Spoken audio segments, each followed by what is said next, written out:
The Lord be with you. A reading from the Holy Gospel according to Matthew. When Jesus heard of the death of John the Baptist, he withdrew in a boat to a deserted place by himself. The crowds heard of this and followed him on foot from their towns. When he disembarked and saw the vast crowd, his heart was moved with pity for them, and he cured their sick. When it was evening, the disciples approached him and said, "This is a deserted place, and it is already late. Dismiss the crowds so that they can go to the villages and buy food for themselves." Jesus said to them, "There is no need for them to go away. Give them some food yourselves." But they said to him, "5 loaves and 2 fish are all we have here." Then he said, "Bring them here to me." And he ordered the crowds to sit down on the grass. Taking the 5 loaves and the 2 fish, and looking up to heaven, he said the blessing, broke the loaves, and gave them to the disciples, who in turn gave them to the crowds. They all ate and were satisfied. And they picked up the fragments left over, 12 wicker baskets full. Those who ate were about 5,000 men, not counting women and children. The Gospel of the Lord. This Gospel that we hear this morning is the most reported in the Gospels of all, 6 times recorded in the Gospels, that Jesus feeds the multitudes. St. Matthew notes that as he looked upon them in that deserted place, his heart was moved with pity for their hunger and for the sick among them.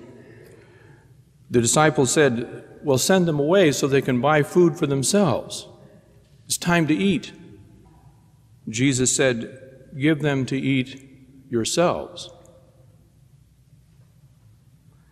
Thinking of this, no doubt, he had in mind the words we heard from the psalmist, "The hand of the Lord feeds us." The hand of the Lord feeds us. And indeed, in this miraculous multiplication of the loaves here in Palestine, that is most evident, that from the hand of Jesus came the food that satisfied the hunger of the crowds. Of course, every Mass we celebrate that is renewed. The hand of the Lord feeds us, this miraculous multiplication not only of ordinary bread, but the living bread come down from heaven, multiplied beyond imagining.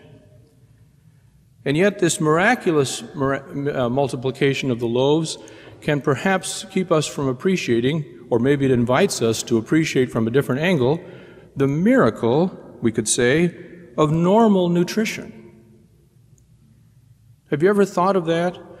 Just the way that your body is receptive to nourishment, and that our bodies react the same way. I know this is perhaps so simple, maybe I'm the only one that wonders at these things, but why is it that we don't go out and chew on rocks, for example, or drink arsenic? Why is it that we don't, without thinking, we eat what we need to sustain our life? Not only does it sustain it, but it gives us pleasure in the bargain. And not just each one of us his own particular taste, although we have that, of course, but we know what is good for us to eat, to keep us alive. And whoever dreamed this up, we discover this as we live it. That is to say, we live into some pre-existing design for our own health, happiness, and goodness. The cultivation of the fields throughout the world that provides bread for the table, the fishing of the seas, and all this coordinated effort, the marketing and the buying and the cooking and the eating. It's a marvelous, beautiful, intricately coordinated design for human happiness and well-being, and it brings us together, ultimately around the table of fellowship. You open your hand and satisfy the desire of every living thing, God's design for our happiness. 40 years ago, in 1968, we celebrate an anniversary this summer. 40 years ago, in 1968, the then well-known writer Paul Ehrlich, in his book, The Population Bomb, which was broadcast on The Tonight Show and on all throughout the country for years. He was a very, very prominent figure in those years. But this was 40 years ago this summer. Paul Ehrlich wrote, "The battle to feed all of humanity is over. In the 1970s and 1980s, hundreds of millions of people will starve to death in spite of any crash programs embarked upon now." Perhaps some of you remember those dire words. Hundreds of millions of people will starve to death throughout the world in the 1970s and the 1980s, and there's nothing we can do about it. Why? Because of the crush of population. Something had to be done, and even whatever could be done, he thought, would not really make that much difference. Crash programs were indeed introduced, of two kinds, basically. There's one way, if there's too many people, as if the disciples' objection to Jesus' request, there's too many of them, send them off to buy food for themselves. We can't provide for them. We've got to eat, and they've got to take care of themselves. Well, there's two ways to deal with that simply. One is you just make fewer mouths. Have fewer children through programs of contraception. In fact, through programs of coerced contraception, as was practiced in any number of countries. The birth control pill, the IUD, and now implants. That's one way, make fewer mouths. There's another way as well, and that is to eliminate excess eaters that are with us right now, namely through abortion. Too many mouths coming into the world, take them out when they come in.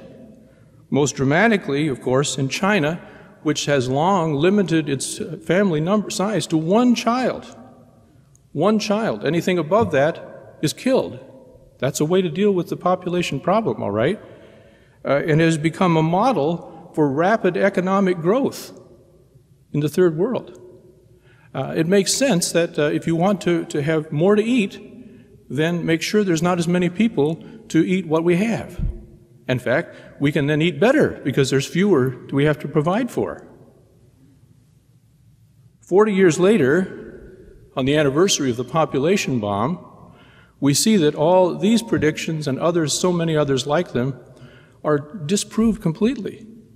That the problem in the world is too few people to sustain our growth. And the problem that China will have when these young people reach adulthood is who's going to feed them when they get old if there's so few people coming up behind them. But this is a problem that will appear later, not now.